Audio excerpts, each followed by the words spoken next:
once again, good evening, everyone. Welcome to our YouTube channel. In this session, we are going to discuss linear pair of linear equations in two variables. So, in this session, we will cover this entire chapter in one shot, and this video will be helpful for CBSE students and बाकी boards के लिए भी helpful होगी like other boards and ICSE because इसमें जो methods हैं वो तो हम डिस्कस करेंगे ही, है ना।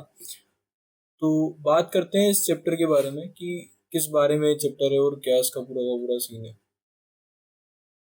तो सबसे पहले जो चैप्टर का नाम है pair of linear equations in two variables, तो इसमें कुछ टर्म्स है ना, यहीं से स्टार्ट करते हैं। हम पेयर पे तो बाद में आएंगे, पहले एक सिंगल लीनियर इक्वेशन की बात करते हैं in one variable and then फिर टू वेरिएबल पे आएंगे। तो सबसे पहले तो लीनियर इक्वेशन का मतलब क्या होता है, क्योंकि हमने जब पोलिनोमियल्स पढ़ा तो हमने बात करी थी डिग्री ऑफ पोलिनोमियल्स की, राइट। एंड डिग्री का मतलब था highest power of variable.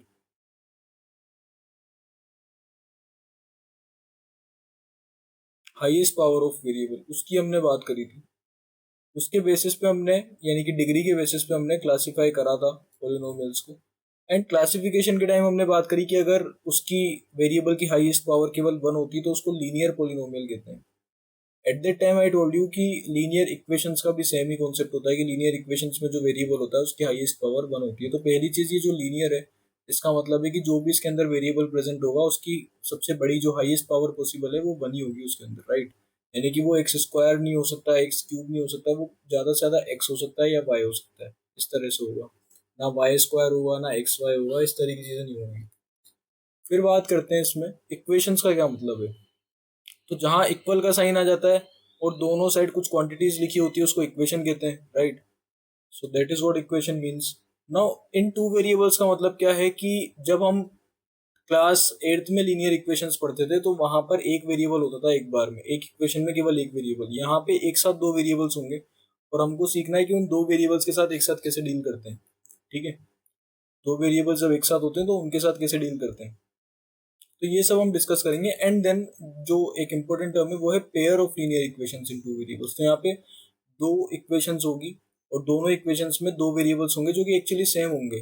Basically कहने का मतलब ये है कि a1x plus b1y plus c1 equals to zero, ये पहली इक्वेशन होगी।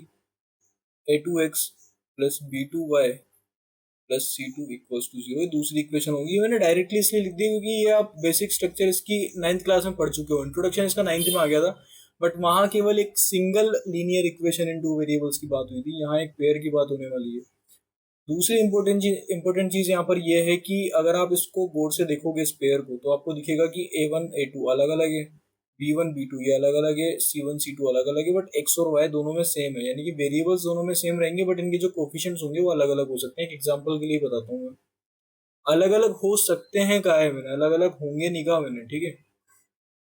2x plus 3y equals to 5, 3x plus 5y equals to 9। So ये पेयर अगर आप देखोगे तो इसमें आपको दिखेगा एक्स और वाई तो दोनों में ही है, राइट। बट ये जो इसके वेरिएबल्स जो इसके कोफिशिएंट्स हैं वो अलग अलग यहाँ पे हो सकते हैं। और वैसे ये स्टैंडर्ड फॉर्म नहीं है, इसकी स्टैंडर्ड फॉर्म तब बनेगी जब हम इक्वल के इस तरफ ले आएंगे तीसरी टर्म को भी और उधर जीरो लिख देंगे, right. So now this is pair of linear equations in two variables और ये स्टैंडर्ड फॉर्म में है। बाकी फॉर्म तो वो वाली भी करेक्ट थी जो मैंने अभी बताई थी, कोई दिक्कत नहीं है, ठीक है। तो ये चीज़ इसके बारे में है। अब ऑब्वियसली लीनियर इक्वेशन है तो ग्राफ पे ये लाइन को रिप्रेजेंट करेगी, क्योंकि हम जब भी ये चैप्टर्स पढ़ेंगे तो हम अलजेब्रा और ग्राफ दोनों की बात करेंगे। तो ये इसकी अलजेब्रिक फॉर्म थी, इसकी जब ग्राफिकल फॉर्म होगी तो वहाँ स्ट्रेट लाइन बनेगी, ठीक है। और लाइन तो स्ट्रेट ही होती है, मैंने पहले ही बताया था, सांप जैसी तो होती नहीं, तो स्ट्रेट लाइन वर्ड बोलने की जरूरत नहीं है, बेसिकली लाइन बनेगी।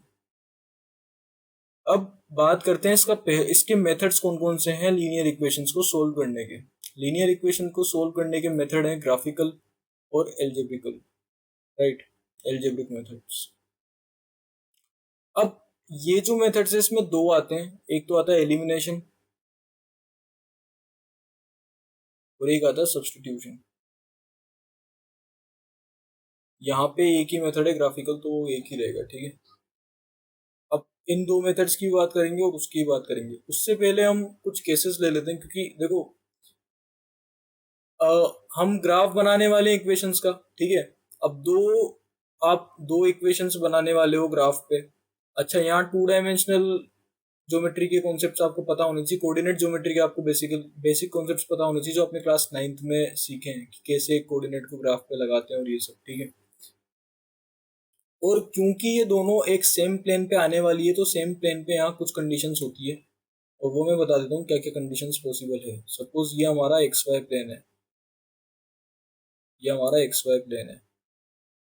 अब इस एक्स वाई प्लेन पर उन लाइंस का क्या सीन हो सकता है वो मैं बताता हूँ, ठीक है। सपोज ये हमारी फर्स्ट लाइन हो गई,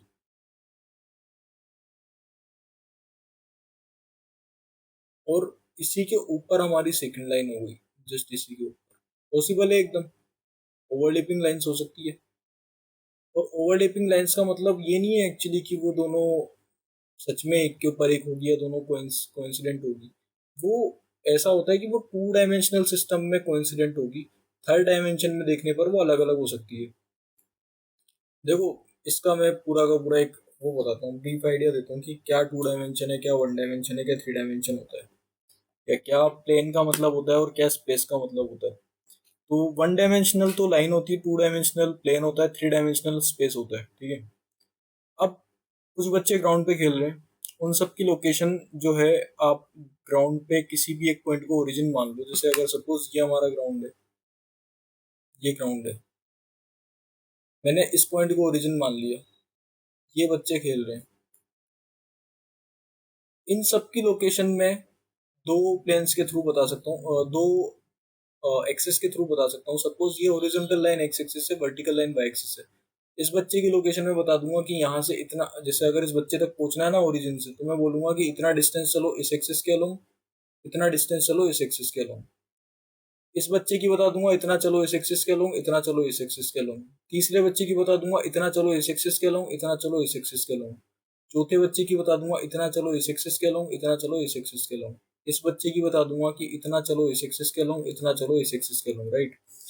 मैंने बताया लाइन वन डायमेंशनल होती है। यहाँ दो लाइंस का यूज हमने करा है ओवरऑल, और दो लाइंस का यानी कि एक तो ये एक्स वाली लाइन जिसके अलोंग अपन चल रहे हैं, दूसरी वाई वाली लाइन जिसके अलोंग अपन चल रहे हैं। इन दो की हेल्प से मैंने पूरे सारे बच्चों के मैं लोकेशन बता सकता हूँ। यहाँ दो लाइंस की हेल्प लगी इसलिए ये टू डायमेंशनल हो गया। अभी सपोज एक बर्ड भी उड़ रहा है जस्ट इस वाले बच्चे के ऊपर, ये जो बच्चा है इसके जस्ट ऊपर बर्ड भी उड़ रहा है, इससे 10 मीटर की ऊंचाई पे। अब जो बर्ड उड़ रहा है उस बर्ड के और इस बच्चे के जो एक्स वाई वाले कोऑर्डिनेट्स हैं वो सेम आएंगे। यानी कि अगर मैं इस बच्चे वाली लोकेशन पे पहुंच जाता हूँ तो मैं एक तरह से बर्ड वाली लोकेशन पे तो पहुंच गया, बट एग्जैक्टली मैं वहां से बर्ड को हिट नहीं कर सकता या मैं उसको टच नहीं कर सकता, क्योंकि बर्ड एक सर्टेन हाइट पे उड़ रहा है। तो वहां पे वो हाइट थर्ड डायमेंशन हो जाती है, क्योंकि अब ये दो लाइंस काफी नहीं है मेरे लिए कि मैं उस बर्ड तक पहुंच जाऊं या किसी को उस बर्ड तक पहुंचा दूं। मुझे ये भी बताना पड़ेगा कि इस पॉइंट पे आने के बाद आपको इतनी हाइट पे ऊपर जाना है तब आप बर्ड तक पहुंचोगे। तो वो जो तीसरी हाइट हो गई ना वो थर्ड डायमेंशन हो गई, ठीक है। तो ये हमारा वन डायमेंशनल, टू डायमेंशनल और थ्री डायमेंशनल का कॉन्सेप्ट होता है। अब जो दोनों लाइन है वो एक प्लेन में, यानी कि वो एक टू डायमेंशनल सिस्टम के अंदर है, और टू डायमेंशनल सिस्टम में होगी तो तीन कंडीशंस यहाँ पर हो सकती है। वो तीन कंडीशंस हम समझेंगे कि क्या तीन कंडीशंस होती है। तो मैंने पहला केस बताया कि लाइंस ओवरलैपिंग होगी। अब ये ओवरलैपिंग का मतलब ये नहीं है कि वो एक्जैक्टली एक के ऊपर एक होगी, बट वो हो सकता है कि वो टू डायमेंशनल सिस्टम में ही ओवरलैपिंग लगे। इसका मैं एक रियल लाइफ एग्जांपल बताता हूँ। ये एक लाइन है, मतलब मेरी फिंगर, और इसके जस्ट ऊपर दूसरी लाइन है। अब यहाँ से मुझे साइड से देखने पे पता पड़ रहा है कि ये दोनों ओवरलैपिंग नहीं है, लेकिन जस्ट मैं ऊपर से देखूंगा ना यहाँ से तो ये मुझे ओवरलैपिंग लगेगी। क्यों लगेगी? क्योंकि यहाँ से मुझे इसके केवल एक्स और वाई कोऑर्डिनेट्स दिख रहे हैं, यहाँ से मुझे इनकी हाइट दिखाई नहीं दे रही, यानी कि मुझे इनका जो थर्ड डायमेंशन है वो दिखाई नहीं दे रही, ठीक है। तो जस्ट मुझे यहाँ से ऊपर से देखने पे दो डायमेंशन दिख रही है और वो दोनों की सेम है एग्जैक्टली, तो इसलिए ये दोनों ओवरलैपिंग लग रही है। तो ये ओवरलैपिंग लाइन्स होती है। ओवरलैपिंग लाइन्स हो गई पहली कंडीशन। दूसरी कंडीशन क्या हो सकती है? दूसरी कंडीशन ये हो सकती है कि हमारी एक लाइन है और ये दूसरी लाइन है, ये दोनों इंटरसेक्ट कर रही है, और दोनों लाइंस एक ही पॉइंट पे इंटरसेक्ट कर सकती है केवल, राइट। सो इन दोनों में एक पॉइंट कॉमन है जो जहाँ पे दोनों इंटरसेक्ट कर रही है। और तीसरा केस क्या हो सकता है? तीसरा केस ये हो सकता है कि एक लाइन ये है, दूसरी लाइन इसके पैरेलल है, ठीक है।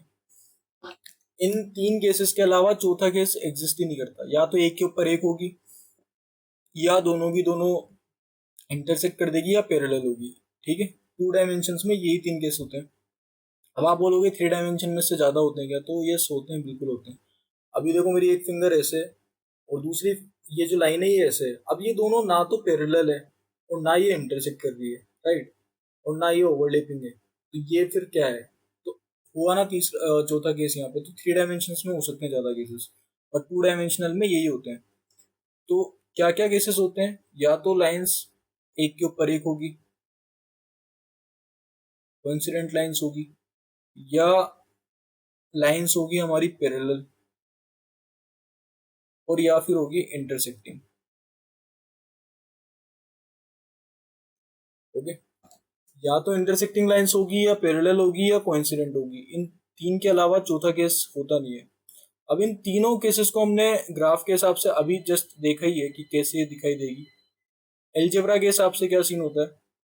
एलजेब्रा के हिसाब से ये होता है कि जब भी हम बात करते हैं एक इक्वेशन की, तो पहली इक्वेशन हो गई a1x plus b1y plus c1 equals to 0। दूसरी हो गई a2x plus b2y plus c2 equals to 0, right. अब अगर a1 अपॉन a2 इक्वल आ रहा है b1 अपॉन b2 के, इक्वल आ रहा है c1 अपॉन c2 के, तो ये लाइंस पैरेलल है। सॉरी, पैरेलल नहीं है, कोइंसिडेंट है, राइट। अब आप बोलोगे क्यों है कोइंसिडेंट? देखो, ये अगर आप देखो ना, तो ये दोनों इक्वेशंस एक तरह से एक ही हो गई। मतलब ये दोनों इक्वेशंस एक तरह से सेम ही हो गई। इस केस में क्यों सेम हो गई है मैं बताता हूँ। इक्वेशन जो होती है वो एक सीसो की तरह होती है, ठीक है, बैलेंस्ड सीसो की तरह मान लो आप, यानी कि दोनों तरफ हमारे इक्वल वेट हो एक सीसो पे, तो उस तरह से होती है। अब इमेजिन करो एक सीसो है जिसके दोनों तरफ इक्वल वेट है। क्योंकि इक्वेशन में क्या है, इक्वल का साइन है। इक्वल का साइन क्या कहता है कि इस साइड, लेफ्ट साइड में रखी हुई चीज और राइट साइड में रखी हुई चीज इक्वल है। और सीसो भी अगर बैलेंस्ड है तो उसमें यही होता है, लेफ्ट साइड में रखी हुई चीज राइट साइड में रखी हुई चीज इक्वल वेट की होती है, राइट। तो बैलेंस्ड सीसो की तरह है। अब बैलेंस्ड सीसो में अगर आप एक साइड वेट डबल कर दो, सपोज यहाँ भी 30 था, यहाँ भी 30 था, अब अगर आप यहाँ 60 कर दो तो आपको वहां, यहाँ भी आप 60 कर देते हो। लेफ्ट हैंड साइड में अगर आपने 60 कर दिया, वेट को आपने 30 kg इंक्रीज कर दिया, तो आपको सेम यहाँ भी इंक्रीज करना पड़ेगा। अगर आप यहाँ वेट ट्रिपल कर देते हो लेफ्ट हैंड साइड में, तो आपको वहां भी वेट ट्रिपल करना पड़ेगा, तो ही ये बैलेंस्ड रहेगा।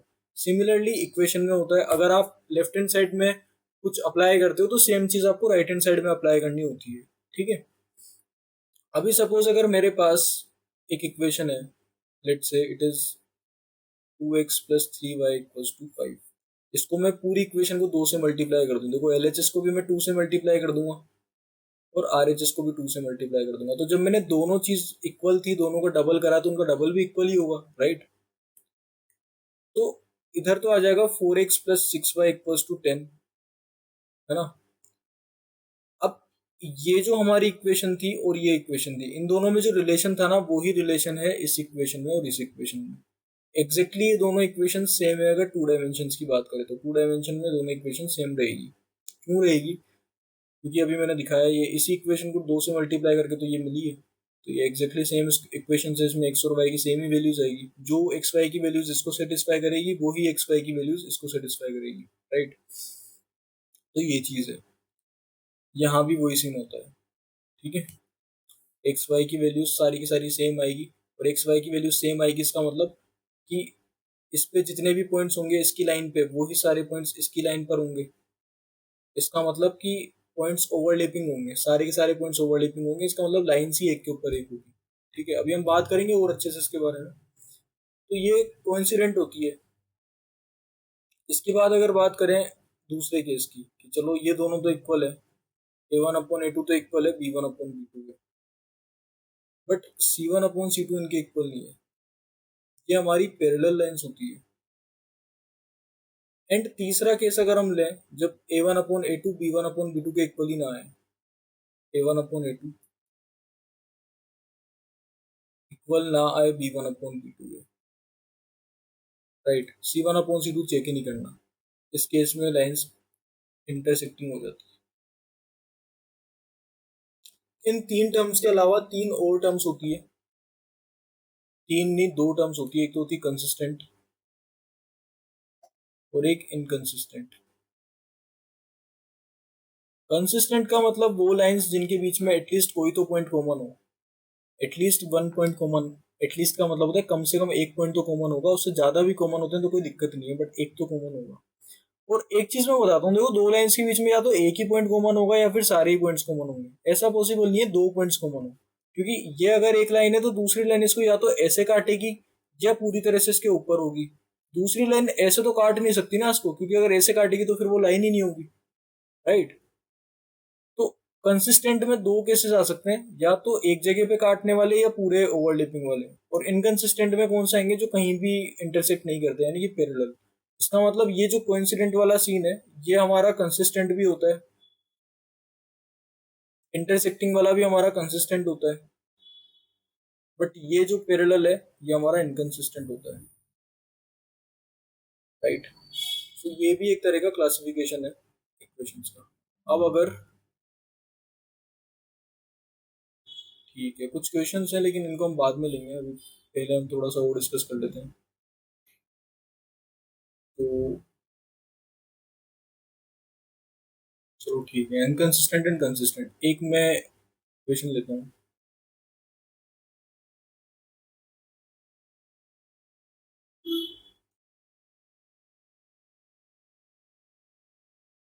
Now we are supposed to check whether the pair of equations is consistent or not. Okay, तो 2/3 और 3/-5 ये आ रहा है, या इसका नेगेटिव साइन हम ऊपर ले जा सकते हैं, क्योंकि स्टैंडर्ड फॉर्म में अगर कुछ भी नेगेटिव होता है तो हम जो न्यूमरेटर पार्ट है उसमें ले जाते हैं। और हमको पता है ये दोनों इक्वल नहीं है यहाँ पे, है ना। तो इसका मतलब लाइंस इंटरसेक्टिंग होगी, और इंटरसेक्टिंग का मतलब कंसिस्टेंट होगी।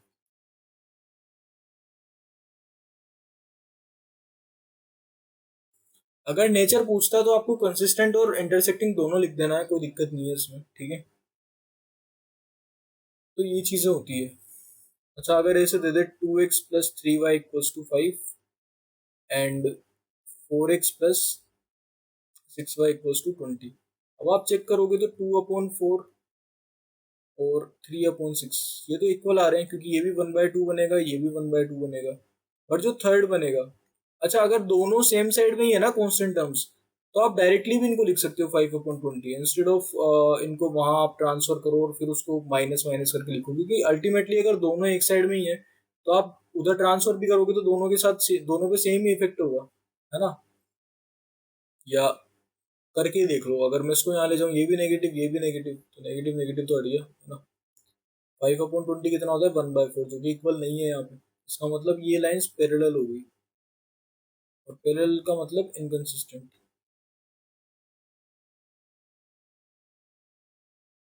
ओके, तो ये चीजें थी नेचर से रिलेटेड। अब बात करते हैं ग्राफ की, ग्राफ कैसे बनेगा, ठीक है। और ग्राफिकल मेथड क्या होता है, ग्राफ बनाना तो हमने 9th में ही सीख लिया। ग्राफिकल मेथड क्या होता है, 2x + y = 3, 2x + 2y = 4, ये एक पेयर ऑफ इक्वेशंस हो गया सिंपल सा। इसको हमें ग्राफिकल मेथड से सोल्व करना है। सबसे पहले तो इसका ग्राफ कैसे बनता है और ग्राफिकल मेथड से सोल्व कैसे करते हैं वो मैं बताऊंगा। देखो, हमको 9th क्लास में हमने सीखा कि कैसे एक सिंगल लीनियर इक्वेशन इन टू वेरिएबल्स को हम ग्राफ पे रिप्रेजेंट करते हैं, ठीक है, ग्राफ पे कैसे उसको लगाते हैं। यहाँ पे भी वही करना है, बट चीज क्या है, डिफरेंस क्या है कि दोनों इक्वेशंस को एक ही ग्राफ पे लगा दो। 9th में हम क्या करते थे, इस इक्वेशन को एक ग्राफ पे लगाते थे, इस इक्वेशन को दूसरे ग्राफ पे लगाते थे, या सेम ही ग्राफ पे लगा देंगे, कोई डिफरेंस नहीं है। एक चीज मैं और बताता हूँ, जब भी ग्राफ का क्वेश्चन होता है, आप लोग इसके अननेसेसरीली मल्टीपल वैल्यूज निकालते हो, एक्स और वाई की बहुत सारी, केवल दो वैल्यूज निकाल लो, ठीक है, सफिशियंट है। क्योंकि एक लाइन बनाने के लिए हमको केवल दो पॉइंट्स ये होते हैं, दो पॉइंट्स अगर मिल गए तो उनको जोड़ के लाइन बन जाती है, तीन पॉइंट्स की जरूरत ही नहीं है, ठीक है। तो दोनों इक्वेशन के दो दो पॉइंट्स निकाल लो, दैट्स एनफ। आपको 4 5 6 पॉइंट्स निकालने की जरूरत नहीं होती है यहाँ पे। पहली इक्वेशन लेते हैं, 2x + y = 3। अब इसमें मैं क्या करूंगा, एक बार तो रख दूंगा x = 0 और दूसरी बार रख दूंगा y = 0। केवल इतना करूंगा मैं, इसमें x = 0 रखूंगा तो क्या होगा, 0 + y = 3, यानी कि y की वैल्यू 3 आ गई। y = 0 रखूंगा तो क्या होगा, 2x = 3, x = 3/2, ठीक है। अगर आप इसकी टेबल बनाते हो तो टेबल बना लो, कोई दिक्कत नहीं है, या फिर आप डायरेक्टली भी पॉइंट्स लिख सकते हो, कोई कुछ नहीं बोलेगा। एक्स वाई, अगर बोले तो मेरा नाम लिख देना भव्य माथुर, ठीक है। तो एक्स तो हो गया हमारा जीरो, वाई हो गया हमारा थ्री। जब हमने एक्स को जीरो रखा वाई थ्री आया, और जब हमने एक्स वाई को जीरो रखा, वाई को जीरो रखा तो एक्स आया थ्री बाई टू। तो पहली टेबल तो ये बन गई। या आप इसको इस तरह से भी लिख सकते थे, जीरो कोमा थ्री और three by two comma zero. ये ऐसे दो पॉइंट्स हो जाते हैं, आपको दो पॉइंट्स ग्राफ पे लगाने थे, इतना ही काफी था। अब दूसरी इक्वेशन हमारी ये वाली है, two x plus two y equals to four. या इसी इक्वेशन को आप अगर सिंप्लीफाई भी कर दो ना थोड़ा सा, दोनों साइड्स को दो से डिवाइड कर दो, क्योंकि मैंने बताया कि आप कर सकते हो, ऐसा इक्वेशन अनअफेक्टेड रहती है। तो ये बन जाएगी x plus y equals to, कोई दिक्कत नहीं है, करते हो तो भी, नहीं करते हो तो भी, अल्टीमेटली सेम ही चीज आएगी। अब यहाँ पे आप एक्स की वैल्यू जीरो रख दो, तो आपके पास वाई की वैल्यू आ जाएगी टू, और वाई की वैल्यू जीरो रख दो तो एक्स की वैल्यू आ जाएगी टू, ठीक है। पॉइंट्स आ गए zero comma two, two comma zero. Graph पे इसको चाहे आप टेबल में रखो चाहे कहीं भी रखो, पॉइंट्स तो यही रहेंगे, है ना, डिफरेंस तो आएगा ही। हमारा गोल ग्राफ बनाना है, तो ये मैटर नहीं करता आप टेबल बना रहे हो नहीं बना रहे। आप अगर जस्ट पॉइंट्स लिखते हो तो भी मैथमेटिकली करेक्ट है, कोई कुछ नहीं बोलेगा अगर वो सेंसिबल होगा तो। Zero comma two, two comma zero. अब ग्राफ कैसे बनेगा, ग्राफ कैसे बनेगा, ये हमारा ग्राफ है,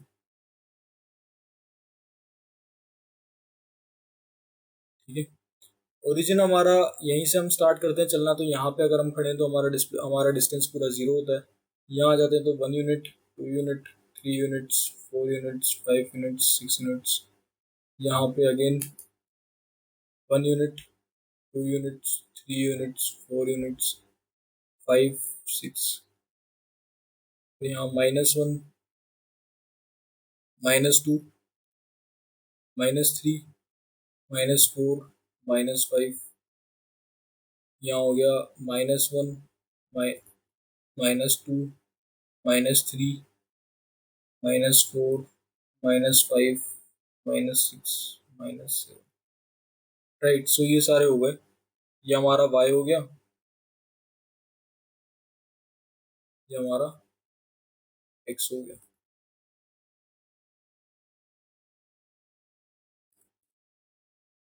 ठीक है, एक्स हो गया। अब पॉइंट्स लगाते हैं। पहला पॉइंट है हमारा जीरो कोमा थ्री, उस वाले में ना, जीरो कोमा थ्री। एक्स पे आपको जीरो यूनिट जाना है, वाई एक्सिस के लूंगा आपको तीन यूनिट जाना है, यहाँ पहुंच जाओगे, ठीक है। दूसरा पॉइंट है three, three by two comma zero, यानी कि आपको एक्स एक्सिस के long three by two unit जाना है, वाई एक्सिस के लॉन्ग जीरो यूनिट जाना है। थ्री बाई टू का मतलब होता है 1.5, यानी कि वन एंड हाफ। तो आपको वन एंड हाफ यूनिट जाना है एक्स एक्सिस के लॉन्ग, वाई एक्सिस के लॉन्ग जाना ही नहीं है, तो आप यहाँ रुक जाओगे। देन आप जब इसका ग्राफ बनाते हो तो ये ऐसे करके लाइन बनेगी, ये लाइन बन जाएगी, राइट।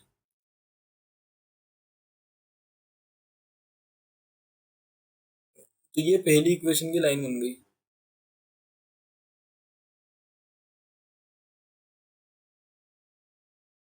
अब दूसरी इक्वेशन क्या कहती है, दूसरी इक्वेशन के पॉइंट्स है zero comma two, zero comma two यानी कि एक्स का जीरो, वाई का टू, और वाई का जीरो, एक्स का टू, ठीक है।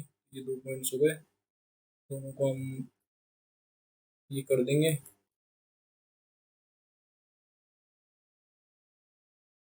तो ये चला जाएगा यहाँ से। अब नोटिस करने वाली चीज क्या है कि जो पॉइंट इंटरसेक्शन वाला है दोनों का, ये वाला पॉइंट जहाँ दोनों लाइन्स इंटरसेक्ट कर रही है, यही इनका सॉल्यूशन है।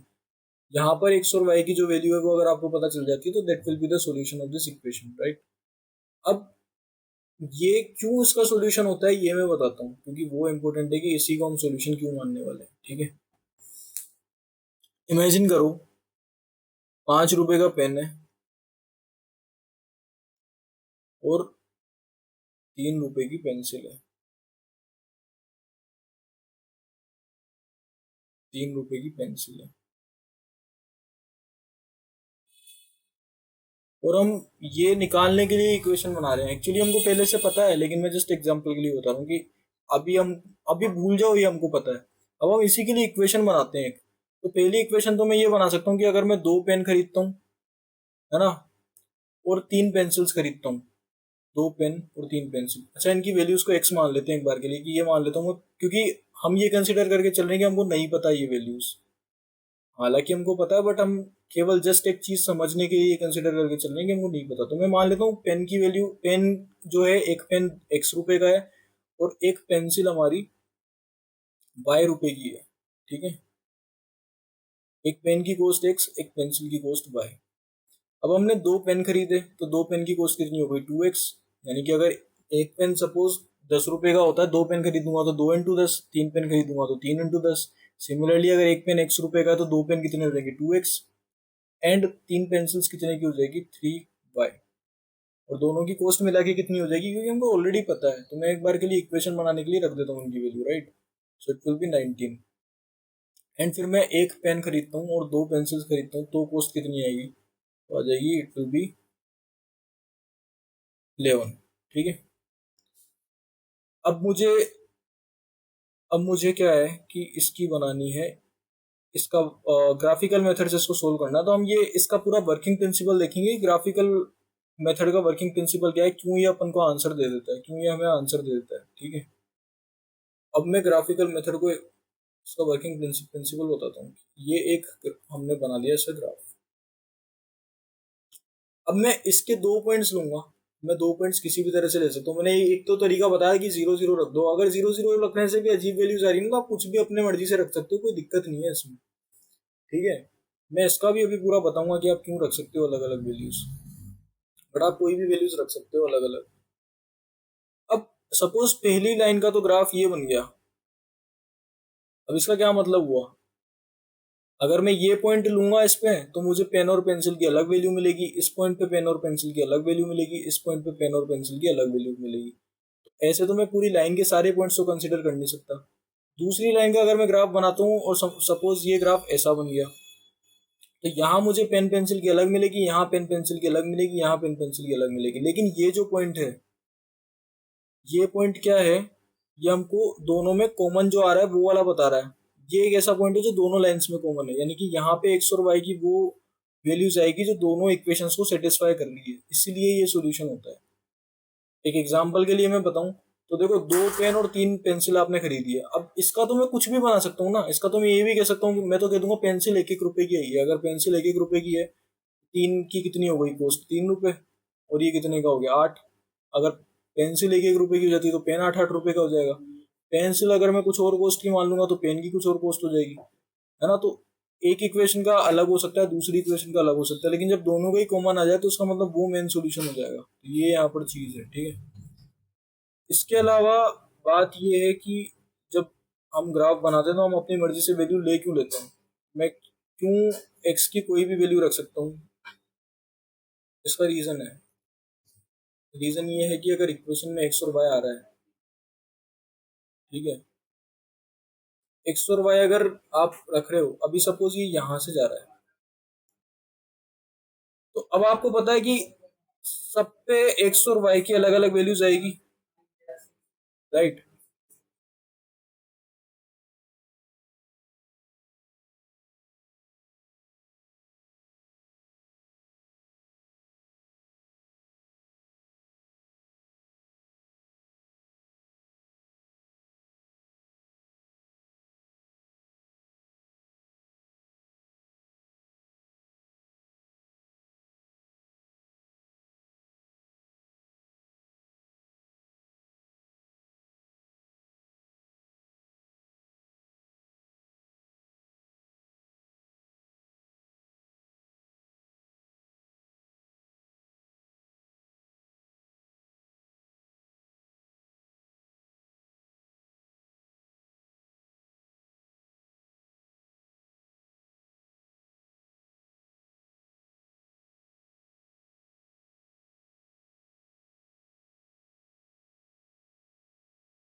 तो देखो ये जैसे अगर एक लाइन है, लाइन का ग्राफ जा रहा है, ठीक है,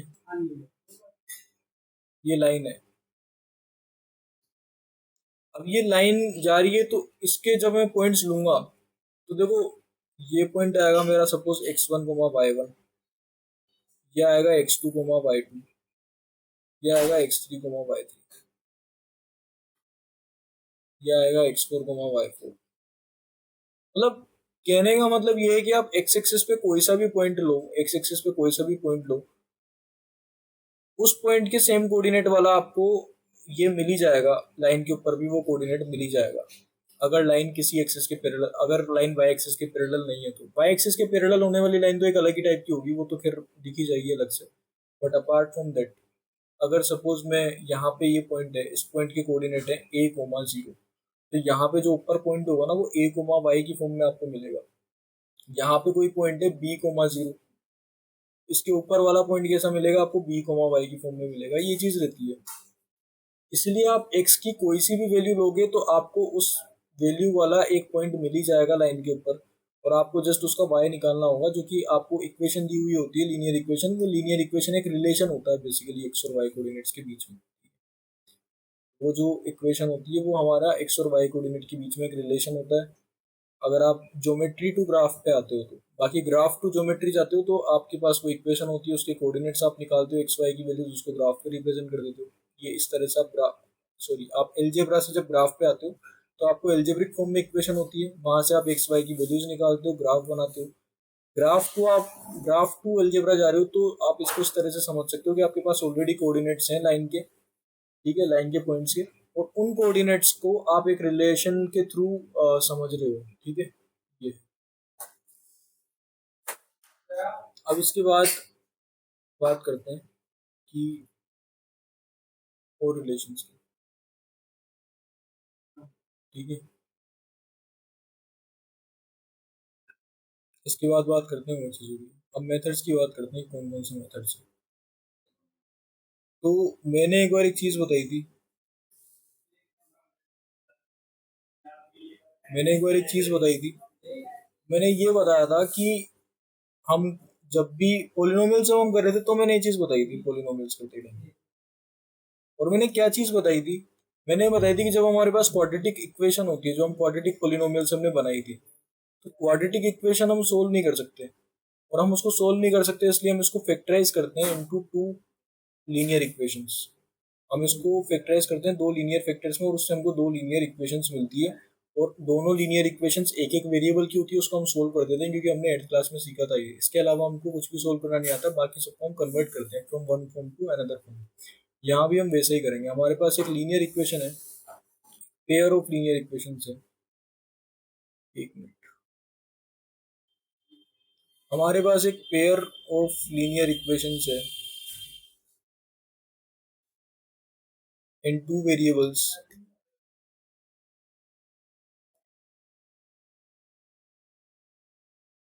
और इससे हम बना देते हैं अ सिंगल लीनियर इक्वेशन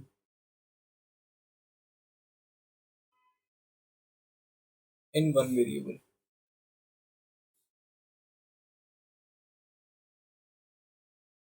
ठीक है।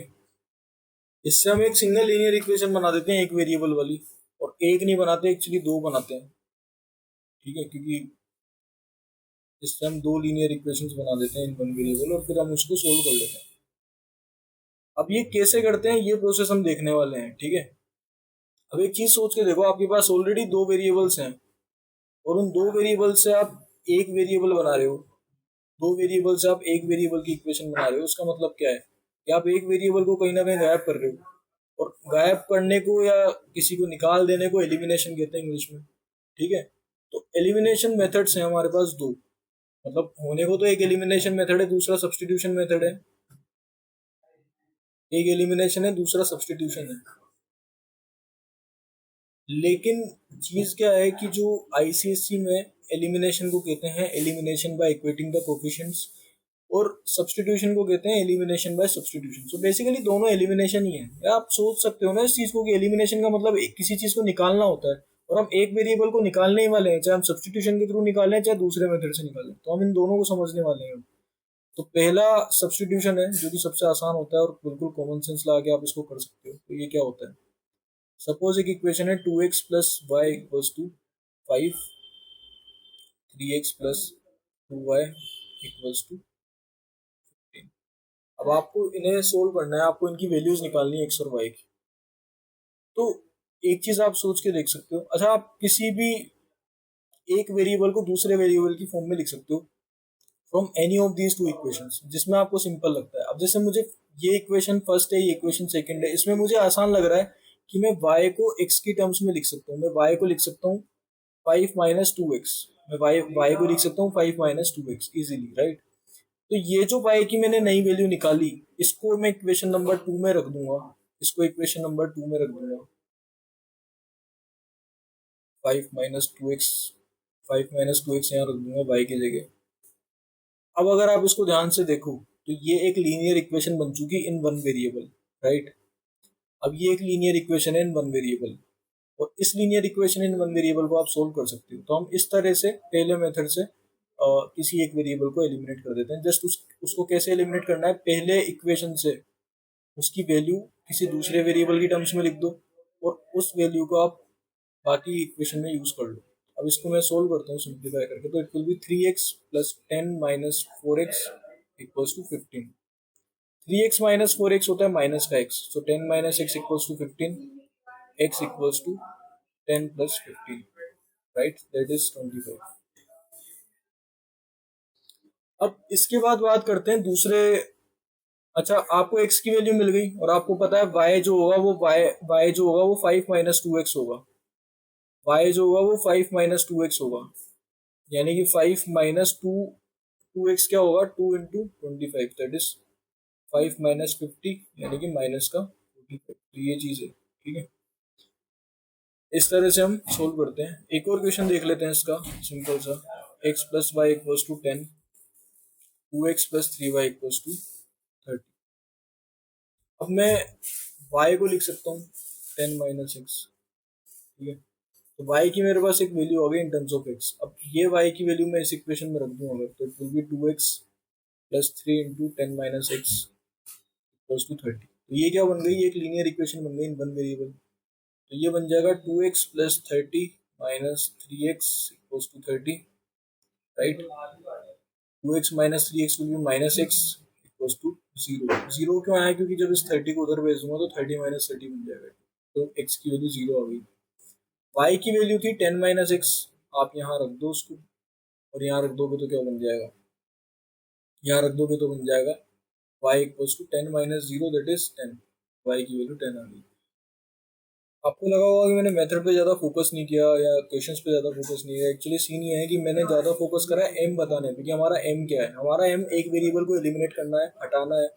उसको हटाने का तरीका मैंने बताया, ये ही मेन चीज़ होती है। अगर मैं ये बताए बिना आपको 100 क्वेश्चंस भी प्रैक्टिस करा दूंगा तो उनका कोई सेंस नहीं बनेगा। बट अगर मैंने ये चीज़ सही तरीके से बता दी तो 100 क्वेश्चंस आप खुद कर लोगे इस मेथड से, है ना, बात ये होती है। तो ये चीज़ है, तो इसीलिए मैंने फोकस मेथड के ऊपर करा है, उसके लॉजिक के ऊपर करा है, instead of solving multiple questions और hundreds of questions on the same method, and उसकी कॉन्सेप्ट पे फोकस ना करो तो कोई मतलब नहीं है उसका। तो ये चीज़ है, ठीक है। अब बात करते हैं elimination by equating the coefficients, या फिर जिसको सिंपली एलिमिनेशन मेथड कहते हैं सीबीएसई में, ठीक है। एलिमिनेशन मेथड, इसको आईसीसी में कहते हैं elimination by equating the coefficients. अब देखो एक चीज है, अगर सपोज मेरे पास यहाँ लिखा है a इक्वल्स टू बी और यहाँ लिखा है m इक्वल्स टू n, ये दोनों इक्वल है, सॉरी एक मिनट,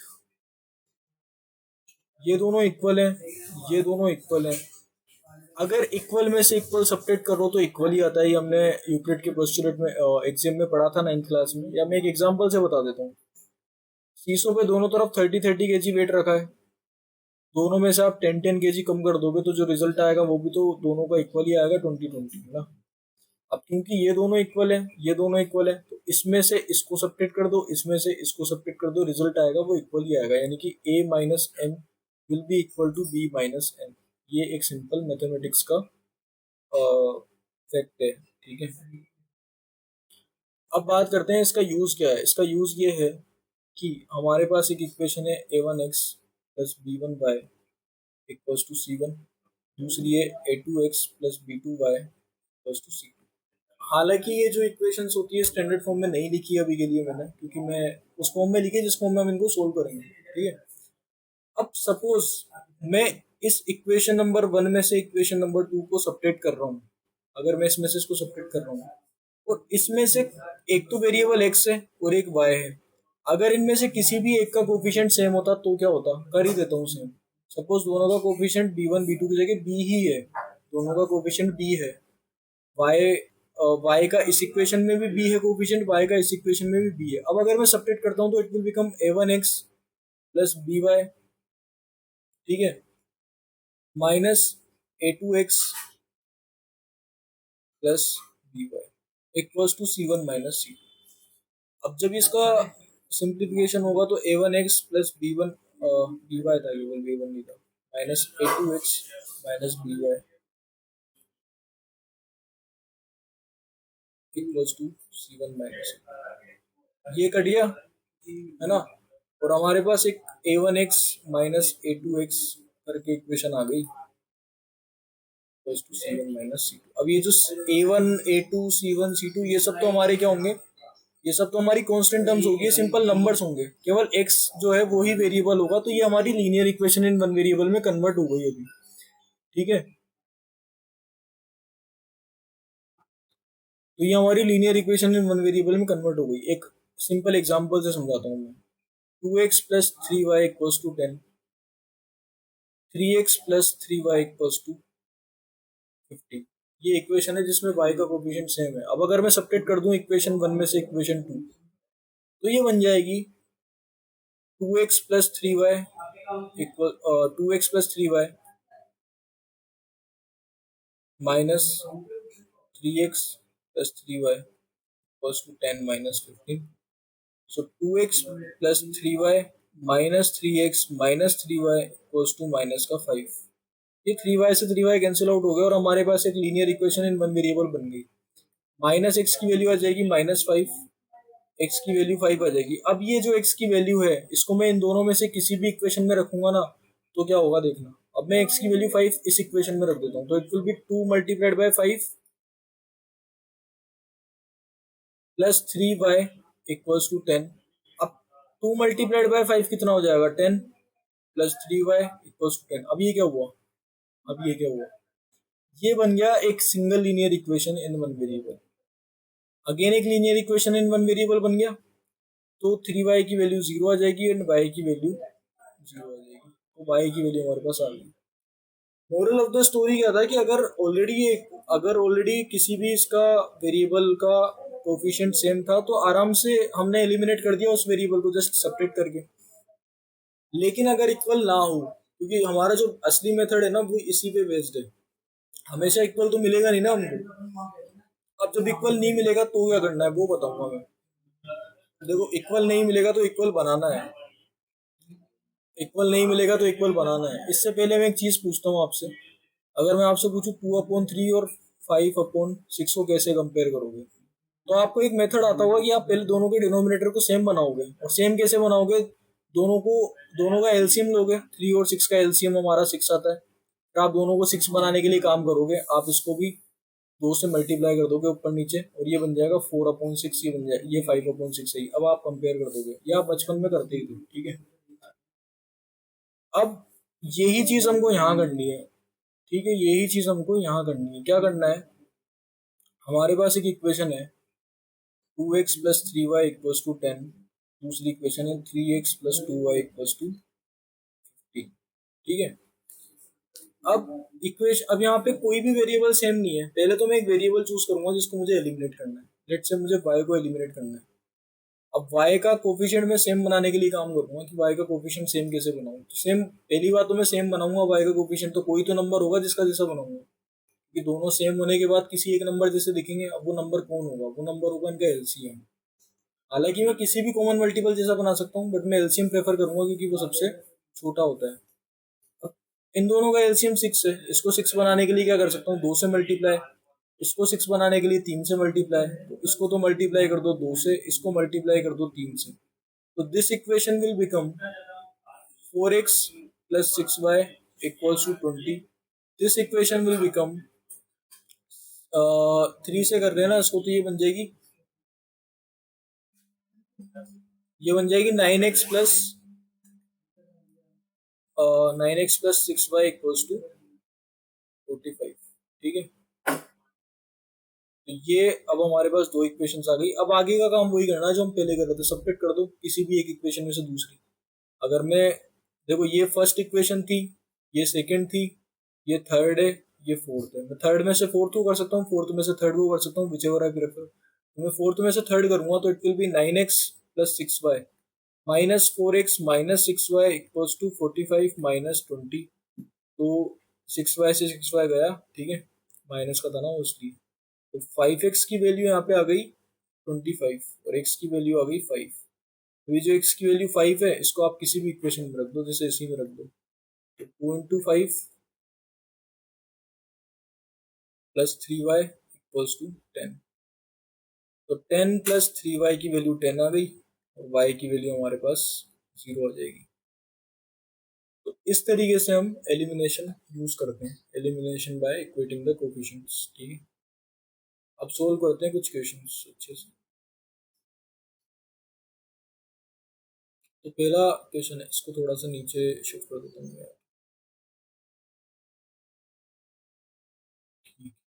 पहला क्वेश्चन कह रहा है 2 years ago Salim was thrice as old as his daughter and 6 years later he will be 4 years older than twice her age।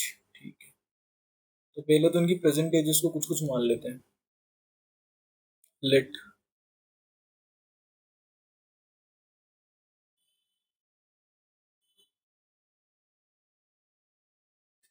Present ages को कुछ कुछ मान लेते हैं, देन उसके बाद स्टार्ट करेंगे।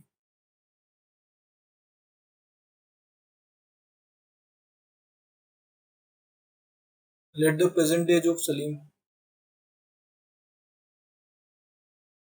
x years and present age of her daughter, his daughter, present age of his daughter। सो इसकी डॉटर की प्रेजेंट एज हो जाएगी y years, राइट। अब आगे इसने जो जो बोला है उस हिसाब से अपन चलेंगे। कह रहा है 2 years ago, 2 years ago इसकी एज कितनी हो जाएगी, x - 2। बेटी की एज कितनी हो जाएगी, y - 2, राइट। ठीक है, रिलेशन क्या बता रहा है इनमें वो देखते हैं। कह रहा है 2 years ago Salim was thrice as old as his daughter। तो इसकी एज अपनी बेटी की एज की थ्राइस थी, यानी कि इसकी एज अपनी बेटी की एज की 3 times थी। तो किसकी एज 3 से मल्टीप्लाई होगी। अब बच्चे क्या करते हैं, सलीम की एज को 3 से मल्टीप्लाई कर देते हैं, ऐसा नहीं होता। मेरी एज किसी की एज की ट्रिपल है, इसका मतलब हुआ कि उसकी एज को 3 से मल्टीप्लाई करेंगे तो मेरी एज आएगी। मेरी एज ज्यादा है ना, उसकी एज को 3 से मल्टीप्लाई कर दोगे तब मेरी एज बनेगी। अगर मैं 21 साल का हूँ, बच्चा 7 साल का है, तो बच्चे की एज को 3 से मल्टीप्लाई करोगे तो वो मेरे एज बराबर होगा, यानी कि इसकी डॉटर की एज को 3 से मल्टीप्लाई करोगे तब जाके वो सलीम की एज के इक्वल आएगी, राइट। अब इसको सिंप्लीफाई कर देते हैं, तो x - 2 will be equal to 3y - 6।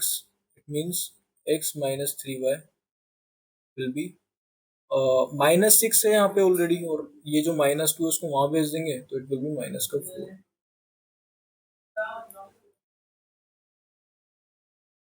ठीक है, चलो दूसरा रिलेशन बता रहा है, ही will be 4 years older then, अच्छा 6 years लेटर, 6 साल बाद, 6 साल बाद इसकी एज तो x + 6, बेटी की एज y + 6। और कह रहा है कि he will be 4 years older than, he will be 4 years older than twice her age. तो इसकी बेटी की एज के डबल कर दो और उसमें भी 4 जोड़ दो, तब जाकर के इसकी एज बनेगी। ये हुआ ना इसका मतलब, 4 years ओल्डर मतलब कि 4 साल ज्यादा, उसकी बेटी की डबल, उसकी बेटी की एज के डबल से भी। Now if we simplify this equation we will get 2y + 12 + 4। So it will B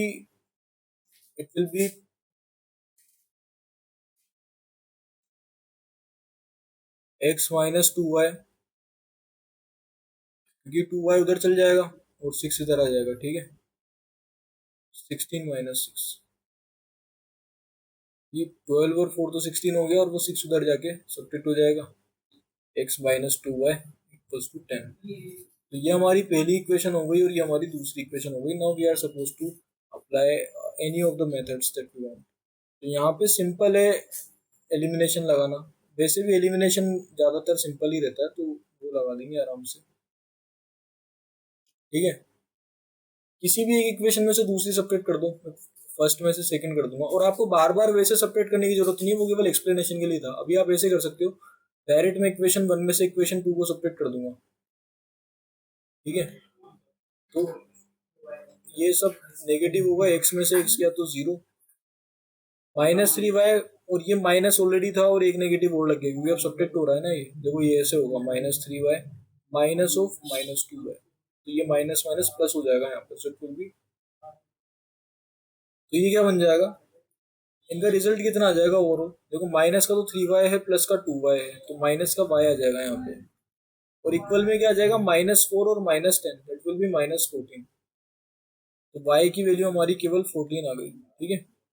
अब ये जो y की वैल्यू है, ये आप किसी भी इक्वेशन में रख दो, इसमें रखो या ऊपर वाली में रखो, तो मैं नीचे वाली में रख देता हूँ। तो x - 2 × 14 will be 10, x - 28 will be 10, and x will be 10 + 28, that is 38। ये x की वैल्यू आ गई, यानी कि फादर की एज तो हो गई 38 अभी के टाइम पर, एंड डॉटर की एज हो गई 10 ईयर्स, ठीक है। सेकंड कह रहा है कि a shopkeeper gives books on rent for reading. She takes a fixed charge for the first 2 days and an additional charge for each day thereafter. Latika paid rupees 22 for a book kept for 6 days, while Anand paid rupees 16 for the book kept for 4 days. Find the fixed charges and the charge for extra pay. अब ये इसमें हमको जो नहीं पता उसको हम variable मानेंगे ऑब्वियसली, राइट। सो हमको ना तो फिक्स्ड पे पता है, ना हमको एक्स्ट्रा पर डे का चार्ज पता है, तो अपन मान लेते हैं let the fixed pay B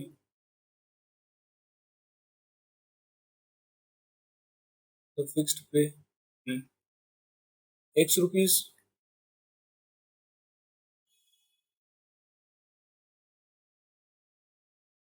पर day charge be y rupees, ठीक है।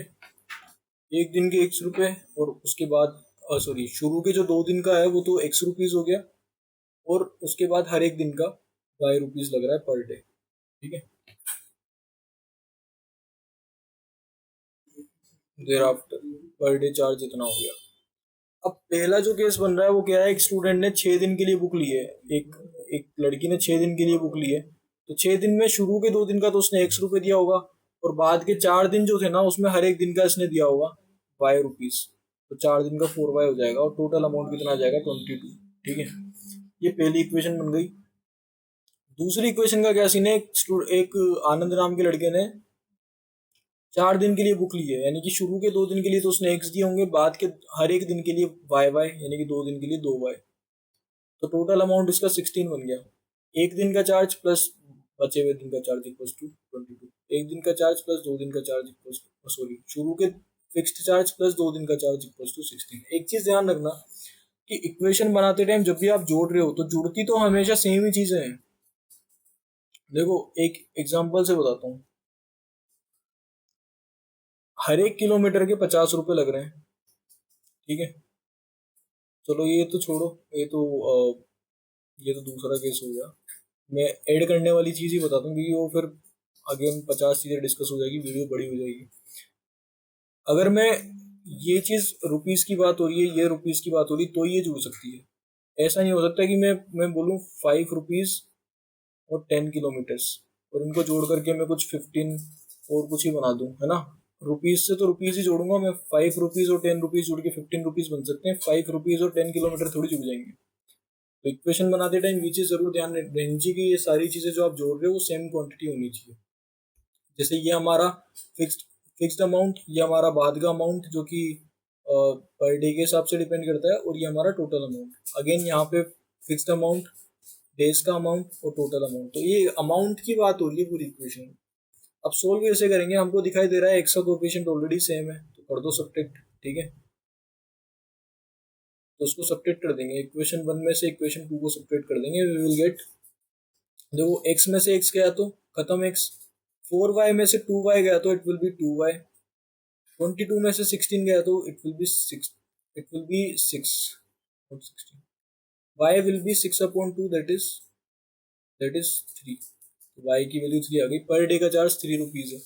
अब इसको किसी भी इक्वेशन में रख दो, जैसे मैं इस इक्वेशन में रख देता हूँ, तो x plus 2 multiplied by 3 will be 16, x plus 6 will be 16 and x will be 16 minus 6 that is 10। ये जो शुरू का फिक्स्ड चार्ज था वो हमारा 10 रुपये आ गया। So thank you so much for being here up to this point. End करते हैं वीडियो को, और फिर मिलेंगे नेक्स्ट वीक अगले चैप्टर में, अगला चैप्टर डिस्कस करने के लिए।